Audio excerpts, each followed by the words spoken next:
Hello, dear students. Fourth semester Electrical Engineering and Electronics Engineering.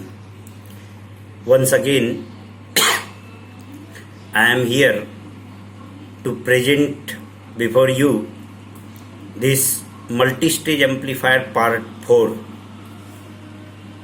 of the subject analog electronics, and it is very interesting. Till now we have seen about the multi-stage amplifier, different amplifier, their calculation of voltage, overall voltage gain with source, input impedance, output impedance, and many more factors about the multi-stage amplifier. But today we will discuss about the very important factor about the multi-stage amplifier, that is coupling between the stages. So we will go through the coupling. We have seen all these things, need of multi-stage amplifier, and this type of problems we have already seen, which I am showing here you. This we have already gone. Now we will go through the coupling. Already you are aware, multi-stage means more than one stage, and between the two stage we need some type of coupling here. From output of the first stage to the input of the second stage, we need the coupling. There are basically three types of couplings are used. One is called as direct coupling in between these two stages.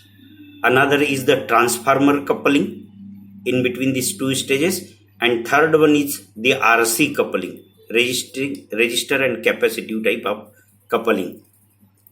Let us go one by one. This is direct coupling. You can see this figure between, this is the common emitter amplifier first stage, and this is the common emitter of the second stage, and between the two stages there is no coupling is connected. Direct output of the first stage is connected to the second stage. This is called as a direct coupling. Direct coupling is just what it sounds like. Two amplifier stages are direct coupled if the output of the first stage is connected to the output of the second stage without the use of the capacitor. This coupling is very important because amplifiers using direct coupling must be very stable in their operation, especially with regard to variations in temperature, as even a very small change in the bias condition at the base of the transistor caused by fluctuating temperature will cause a large change in DC conditions at the collector, creating an error voltage, the difference between the predicted collector voltage and the actual voltage present. Any such error voltage will be magnified at each subsequent stage, and so efficient bias stabilization is vital. Also, some additional error correcting feedback is normally required. That means as far as the bias stability is concerned and the temperature stability is concerned, this direct coupling is very important. You can see this figure, which is taken as figure 5.14 of the Hackians. A common use of the direct coupled strategy is found in this figure of your text and is reproduced to the right in this figure. This figure particularly I have taken from the text. The first stage is an common emitter amplifier, and the second stage is a common collector amplifier, emitter follower. This is emitter follower, common collector, output is taken from the emitter, and this is common emitter, output is taken from the collector. Recall from the previous section that this strategy shown us the use of the common emitter amplifier as a gain stage and the common collector as a buffer between the gain stage and the load. This will be act like a buffer between the gain stage and the load between these two, because output of this amplifier is equal to the output of this amplifier. The voltage gain is 1. The common collector stage has a gain of approximately unity. I have already told you voltage gain 1. So it provides almost the same signal to the output as it accepts at the input. However, the common collector stage reduces the very large output impedance of the first stage to a much lower value that will allow the effective connection to the load. In this configuration, the common collector stage as seen in the load to Q1. This stage is the load to the Q1, while the common emitter stage provides the biasing for the Q2. So this is from your textbook, and you can refer this very in a good way. Another type of coupling is used is the transformer coupling. You can see this figure. This is the output from the emitter taken here. This is common collector stage, and the primary of the output is applied to the output of this collector stage is applied to the primary of the transformer, and at the secondary you can connect the load or other stage. This is called as the transformer coupling, having the ratio N1 is to N2. N1 is the turns of the primary side and N2 is the turns of the coil in the secondary side. An NPN transistor with a transformer at the emitter is shown to the right. This figure is based on 5.8 text. This is, of course, this is taken from the text, so you can also refer from the same book. From the circuit theory, recall the following characteristics and properties of an ideal transformer. N1 gives the number of turns in the primary low coil, and N2 is the number of turns in the secondary coil. The turn ratio may be N1 by N2.